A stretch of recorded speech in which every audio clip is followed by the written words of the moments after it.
தெரியாதா உனக்கு? 200 ரூபாய்க்கு 4 புடவை போடுறாங்களாக்கா, வாக்கா காலி ஆயிட போது வாங்கி வந்துடலாம். என்ன என்ன சீப்பா நினைச்சுக்கிறியா? நான் போட்டுக்கிற சுடி 5K அது தெரியுமா? இப்பெல்லாம் என் ஸ்டேட்டஸ் வேற மாதிரி. ஸ்டேட்டஸ் வேற மாதிரியா? எவ்வளோப்பா இது? 250. 100 ரூபாய் கொடுக்கறதா இருந்தா சொல்லு, 4 பீஸ் வாங்குறேன்.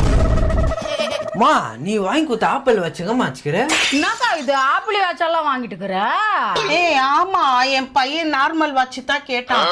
நான் தான் மால்ல கூட்டின்னு போய் 50,000 ரூபாய்க்கு ஆப்பிள் வாட்ச் வாங்கி. 50,000 ரூபாவா? எவ்வளோனாது? 100. 50 ரூபாய்க்கு தரியா ஆப்பிள் வாட்ச் கொடு. நீ இவ்ளோ ரிச் ஆயிட்டு இருப்பன்னு எனக்கு தெரியாதுக்கா. அப்ப வீட்டுல ஆடுற சாமான் எல்லாம் எங்கக்கா வாங்குற? ஐயோ, நாங்க சாப்பிடுறதே வெள்ளி தட்டுல தான். நேத்தா போய் ஆர்டர் குடுத்துட்டு வந்துக்கிறேன் தெரியுமா? எவ்வளோப்பா? 100 ரூபாய்க்கு 3, 50 ரூபாய்க்கு 4 தரியா?